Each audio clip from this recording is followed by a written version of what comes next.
Greetings, my name is Kerry and welcome back to my channel.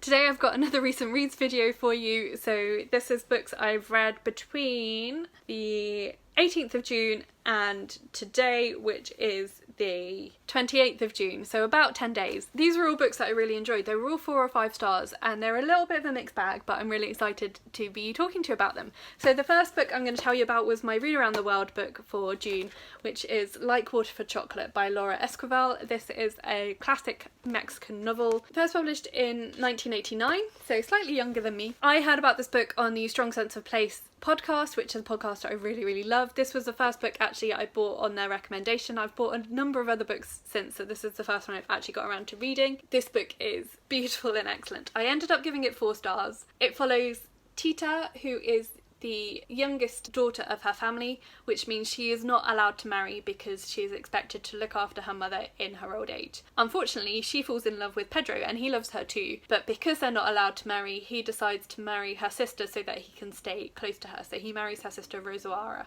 The story unfolds from there, and I don't want to go into too much detail about it because it is quite an involved story, but it is very cleverly put together. This is kind of, in essence, it's a romance novel, but there's a lot more to it than that. There's a lot of magical elements in here. Tita is an excellent cook. She cooks for her family all the time. But what often happens is when she is really emotional about something, her emotions start to infect the food. So one example of that, which happens quite early on in the book, is when she makes the cake for Pedro and Rosaura's wedding, she is crying because she should be marrying Pedro. So she's overwhelmed by grief as she's making it. When the guests at the wedding eat the cake, they too are then overwhelmed by sorrow and longing, and everyone gets really sick. There's lots of elements of that are peppered throughout the book in different situations. Another thing that I really loved about this book is that each chapter starts with a little recipe card that tells you the ingredients of a recipe, and then the method of creating that item is woven throughout the chapter. So every so often there'll be a little break in the narrative as it explains how Tita is cooking whichever recipe that happens to be featured in that chapter, which I thought was a really clever idea, and I've never seen anything like that before, so I thought it was really cleverly done. Some of the characters in this book I really loved. My favourite was the doctor. I thought he was just a really lovely man. I think the main reason it didn't get 5 stars was that I wasn't entirely satisfied with the ending. I understood why the ending happened the way it did, but I was hoping for a different ending. But that's just me. Some of the times I didn't agree with the characters' decisions or thought processes, but I kind of understood how they got to them. Content warnings in this book for miscarriage, for rape and sexual assault, for child abuse. It's set in the context of a revolution, so there's quite a lot of fighting and that sort of action. Also mental illness as well. There are some sections that come across as a little bit fatphobic. That was one slightly problematic element for me as well. One of the characters becomes quite overweight, and the way that is presented didn't entirely sit comfortably with me, although it wasn't particularly done in a nasty way. It just made me feel a little bit uncomfortable, but other than that I really enjoyed this book. It's told over a long time scale as well, which for quite a short book it still felt quite fast-paced. Brilliant interactions between the characters, the way the story works itself out. All of the characters really felt quite well-rounded and developed. The examination of family relationships was really interesting, of sibling rivalry and all of that sort of thing. Oh, another content warning for infant mortality. A lot of difficult topics covered within here, so just be mindful of that if you're sensitive to any of those things. But I thought it was really brilliantly put together, really well written, and I really enjoyed reading this book. The next book I picked up was the group book for the Voltathon Readathon, and actually the only book that I managed to finish during the week of Voltathon. This was I Can Make This Promise by Christine Day. This is a middle grade book, but I had no hesitations in giving this 5 stars. I thought it was absolutely brilliant. The main character is Edie. She knows she is of Native American heritage but doesn't know anything about her family's past. Her mother was adopted as a baby. Edie has grown up not knowing anything about her mother's background, and she doesn't know how much her mother knows. And then one day she and her friends are playing in the attic and they find a box full of letters and photographs, and the lady in the photograph looks a lot like Edie and she is called Edith. So Edie is fairly certain that this is some relation of her mother's that she's not been told about. So she starts to look into it and the story develops from there. Really successful middle grade books feel like the author remembers what it was like to be a child. I say that as someone who is an adult myself, but I've read a couple of middle grade books this year which really, I felt, captured the feeling of being a child, and the way things that happen to you as a child, Edie is 12 in this book, really have an impact on how you see yourself and how you see the world. There was quite a lot about friendship in here, Edie's relationship with two of her best friends and how those develop and change even over the course of quite a short novel, and how anything to do with your friends at that age feels like a really, really big deal. The other thing that I really loved was Edie gets braces within the story, and it just really brought back memories for me of when I had braces and how horrible that felt, and how it makes you feel really alien to yourself. So while Edie's going on this whole journey of discovery about her family's past and about her friendships, and then she's also got to deal with having metal on her teeth, I thought it was really brilliantly handled. A lot of the story is based on Christine Day's own family and what happened to them, so there was this real element of that, it had the ring of truth about it. Christine Day is also of Native American heritage, but is also the daughter of someone who was adopted. A lot of it is come from her own family's experience, which I found really, really powerful to know. And again, I don't know that much about, particularly about recent Native American history, or very much about Native American history at all, but a lot of the stuff that happened in this book was stuff that was brand new to me and really impacted me and really made me think about the way colonialism is just awful. I thought the very difficult topics were handled really, really well in this for the audience that they were written for. It was done very sensitively. It was also quite sad, but actually I wasn't shocked when I read about some of the stuff, because it just fits in with this narrative of white Western oppression of people that are different from us. Anywho, I really, really loved this book, and yeah, as I say, had no hesitation in giving it 5 stars. The next book that I finished, I actually only finished yesterday. This was The Great Gatsby by F. Scott Fitzgerald. So I'd been working away at this for a little while. I was meant to be buddy reading it with someone in April, but it didn't quite happen, and then my classics book club picked it for our June read, so I was really glad to finally get around to finishing it. I didn't actually know anything about the story going into it. I mean, I knew it was set in like the 20s, and it turned out quite differently from what I expected, but I didn't really know what to expect. I didn't know a lot about it, but I really, really enjoyed it.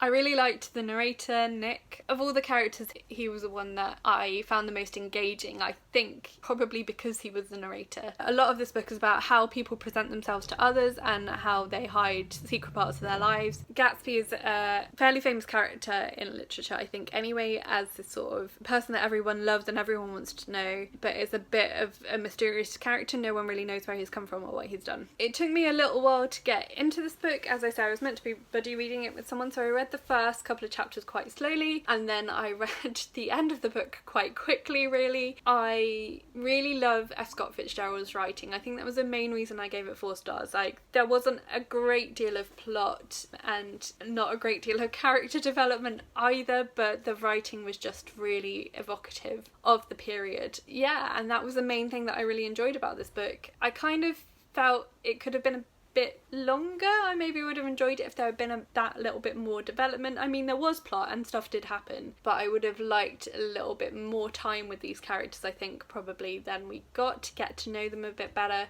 I'm really keen to go away and watch the movie now, the 2012 film Gatsby, because I've had it on DVD for ages, but I wouldn't let myself watch it until I read the book. So now I've read the book, I can go and watch it. So I don't really have very much more to say about this. I'm sure a lot of people are much more familiar with this story than I was when I went into it, but if you're fairly new to classics and want a good starting place, I actually would say this is probably quite good, because the style of writing is not heavy, it's easy to read. There were a couple of places where I slightly lost the train of thought, but I did enjoy it. But I think also because it's an era that I think has quite a lot of fascination for people, so if you're interested in, like, if you enjoy things like Downton Abbey, this is very much of that era, although in the States rather than in the UK, so it was a slightly different portrayal of that. But the 20s is an era that I do find quite fascinating, so I did really enjoy this. Not much else to say about it really, but I ended up giving it 4 stars. The next book that I actually finished reading this morning, I had no hesitation again in giving this one 5 stars. This was Clap When You Land by Elizabeth Acevedo. This novel follows 2 sisters. One lives in the Dominican Republic and one lives in New York, and neither one knows the other one exists until until the plane that is taking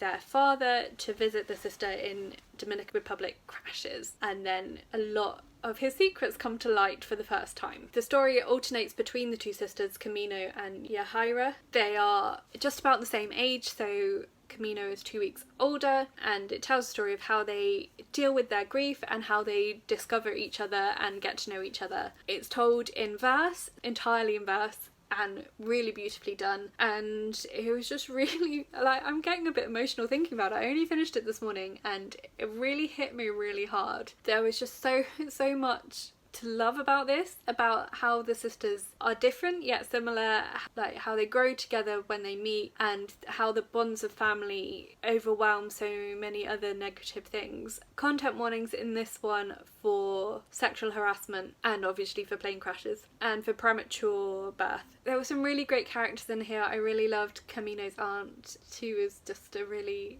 lovely, like, the kind of aunt that every girl wants. Yeah, I didn't know where the story was going when I started reading it, but I just really was really touched by it, really moved by it. I thought it was just really, really beautifully done, and Elizabeth Acevedo is an author I'm really growing to love. So I read The Poet X about a year ago, and I haven't read With the Fire on High yet, but I'm going to be seeking it out now very soon, because I think she's going to become an author for me. I gave The Poet X 5 stars when I read it. I gave this 5 stars. She's just such a skilled author at creating characters that you root for and that you believe in and that you care about, and that is just really powerful, and she writes in such a beautiful way. I know this book has been getting a lot of hype, and as far as I'm concerned it is very much deserved. I really, really love this book, and I think it's going to be another one that will probably come up in my favourites of the year at the end of the year. Not a lot more to say about it really, but yeah, I loved it.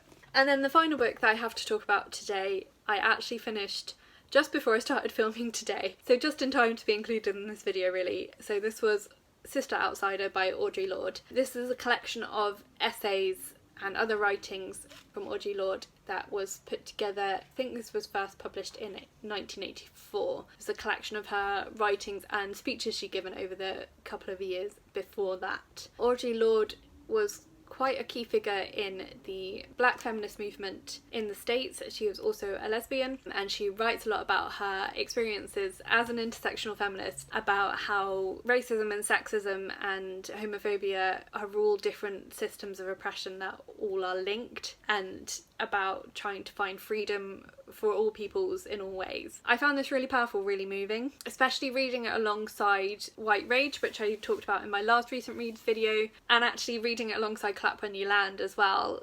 Audre Lorde, her family is from Grenada, which is another Caribbean island, although that only comes up really towards the end of the book in one of the final essays. It was really interesting to see that, having read about some of the politics stuff in White Rage and some of the family stuff in Clap When You Land. I just felt it was really powerful putting all those things together. I don't really know what to say about this book. It wasn't an easy read entirely, but it was really, really moving and really interesting to see from someone perspective who is very different from myself, to read something that was written in the late 70s, early 80s, but a lot of the issues are still ones that people are facing today. Black people, women, people in the LGBTQ plus community, they are still facing these issues, and so it was quite tough to read that actually and see that in the last 30 years, 40 years, not a lot has changed in that sense. There's still all this work to do so that people can feel free and liberated. I started reading this around the middle of May, so just before the Black Lives Matter protests, the most recent protests, started, and that was just, sometimes it feels really timely that you read certain things at certain times, and I've been feeling that quite a lot recently actually. I learned quite a lot from this, and I'm really keen to find more of Audre Lorde's books now and read more of her writings. She has a really powerful message in this book, and I want to keep reading more from her. So I think I gave this one 4 stars, saying that I only just finished reading it, so I should remember.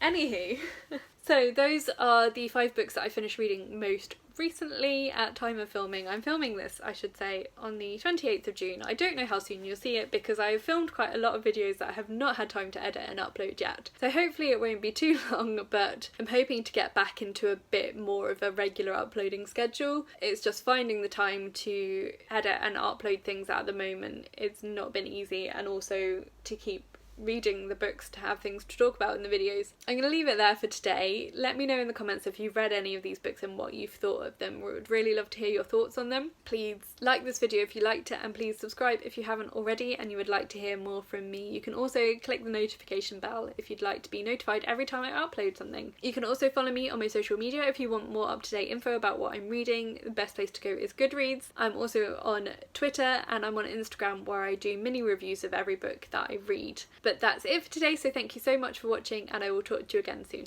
Bye!